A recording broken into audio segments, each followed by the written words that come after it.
Critic Chuck Koplinski joining us for Friday Flicks. We got a complete gamut, a wide spectrum of things to check out. And everything's good. Awesome. We're going to start with superhero flick Ant-Man. Let's move. Ant-Man. Ant-Man, Paul Rudd as Ant-Man. This is I wouldn't say he is a lesser-known character in the Marvel Universe. I'd say like maybe second string, but he gets his own movie, and there's a good reason why. He's getting into places that no one else can. There he is, Paul Rudd as Scott Lang. He's going to be using Hank Pym, played by Michael Douglas, his technology to break into a base in order to steal back some technology they don't want to be turned into a military thing.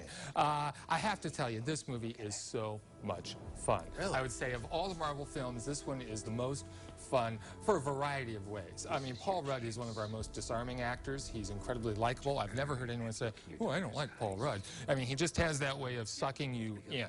So you have that. But also what's so much fun about the film is the perspective that they do visually. Once he shrinks down and becomes Ant-Man, they have a lot of fun with looking at things in a different way that you would never look at before. When he first shrinks down, he's in a bathtub, and he becomes very low, and then the water gets turned on, and let me tell you, you're never going to look at a bathtub in the same way. He's also talking to ants. He's having them fly for him. It just really is a hoot. It's very lighthearted, and I think the Marvel movies need this. With the second Avengers, it started to get a bit too serious, I think, and we needed to have some sort of a lighthearted thing. This is not a perfect film. The villain is kind of a cardboard villain. There's three sidekicks here who are there just for comic relief, and they are funny. But, I mean, there are holes in the plot as well. But you're going to put all that aside because you're just having so much fun. I really liked Ant-Man. Very good. Okay, moving right along, because we got a lot to get to into Trainwreck, Amy Schumer. Trainwreck, Amy Schumer. I mean, if you have been living under a rock, maybe you haven't heard of this movie. Maybe you have, even living under a rock, but promoting it heavy. Yeah. And the promotions make you think that this is just going to be a laugh riot, because all it talks about is how this girl, played by Amy Schumer, named Amy, by the way, who works for a men's magazine, is very promiscuous. She goes from one man to another, and it's just hilarious. And at times, when this movie is funny, it is very, very funny. But what I didn't expect was how serious it was as well. This woman is quite damaged, and she's quite unlikable. They take quite a risk here in making this woman someone that you really wouldn't want to spend time with. And Bill Hader plays a doctor that she gets involved with, and I couldn't help but wonder why he's dealing with her at all as well, because she is very, very stunted in her growth emotionally, and she has a lot of problems. So I have to give the film credit for being edgy in that way. There's John Cena, by the way, who really impressed me. Absolutely hilarious and absolutely convincing. Also, LeBron James is getting a lot of talk here. He, too, is quite good on the camera. You know, there's certain things you can't teach, and that is being natural and at ease in front of the camera, and these two guys have it. An explosively funny movie at times, but don't be surprised that you're going to be surprised with how serious this is at times as well. I did like it, but it's a little long. Do you put it in with these other recent Judd Apatow successes? I mean, he's made some really big ones, some really funny ones. He really has, and it is very much in keeping, though I can tell that he hasn't directed in a while because the beats of the laughs are a little bit off, too. This movie runs 2 hours and 5 minutes, which is abnormally long for a comedy. Had it been hacked out by 20 minutes, I think it would have had a better film. Okay, quite different Amy on screen as well this weekend. Biopic about Amy Winehouse. Amy Winehouse. This is getting a lot of buzz, and deservedly so. This is a fascinating documentary about Amy Winehouse, going from a 14-year-old. We first see her as a 14-year-old at a birthday party. And, of course, the footage that we get throughout her career, concert footage, interviews, auditions, that's an audition tape right there.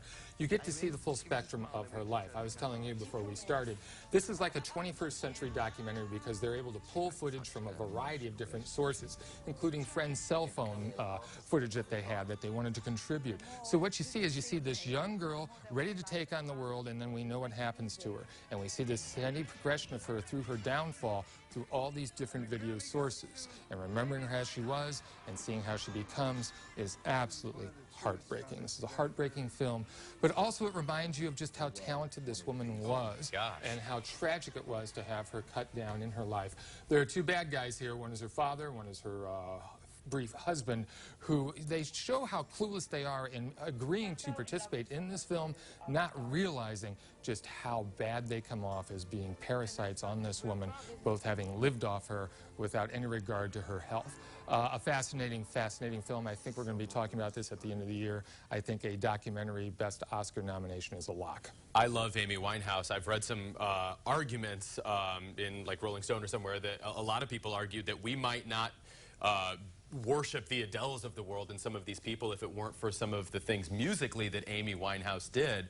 And I love how, you mentioned that, because she grew up in this kind of digital age where we're videotaping everything, that we get actual footage of her and see this whole progression and this, not to play on the other one, but actual train wreck taking place. Yeah, yeah. And, she was a musician and she was talented, which runs against a lot of the people who are supposed pop stars and supposed musicians today. All right, and we've got another one here with the Oranges, Taylor Schilling. Taylor Schilling and Adam Scott from Parks and Rec. Yeah. The Overnight, this is a small film. It's the late night feature at the Art Theater this weekend. They play a couple who's just moved from Seattle to Los Angeles. They don't know anybody. They have their kid at the park and they meet this guy one day, played by Jason Schwartzman, who invites them over for dinner that night. Come on over for dinner. They don't know anyone and they say, well, the worst that could happen is we'll have a boring evening. They couldn't be more wrong, okay? Once they get into this guy's house, they realize that they are in over their head, and his wife also is very forthcoming as well. She's played by a French actress there. Before the night is over, these two are going to be questioning whether they should be married, what fidelity is all about, sex, their own sexual orientation. This is a comedy of embarrassment. Let me show you. Midway through, they are faced with the prospect of going skinny dipping with this couple that they have known less than 24 hours, and that's not the most awkward situation they find themselves in. This is a funny, funny movie, but it also has you questioning exactly what love should be in the 21st century. Is marriage really a viable thing in the 21st century? Very smart movie, but also really has you questioning these things. Fun, fun movie. Late night at the Art. How's Taylor Schilling? Oh, she's great. She actually really impressed me here. She shows you a different side from the Orange is the New Black show. She's got talent. I hope she does some more films. All right, very good. And a classic. Last from not least, one of my favorite movies of all time, Double Indemnity, is being shown this Sunday and Monday at the Savoy Theater. This is part of Turner Classic Movies Film Festival. They put out a film every month. If you have not seen this movie, go see it. It is one of the great mysteries, one of the great film noirs. Barbara Stanwyck, Fred McMurray, Edward G. Robinson. If you don't know who I'm talking about, get to this movie! And then we'll talk. If you don't like it and you go, I'll give you your money back. Yeah, this is one of the films that we talked about and studied in film noir class at university. You look at any list of top 100 American films, it's there and deservedly so. Chuck, we appreciate it, sir. You bet. More of the morning show after this.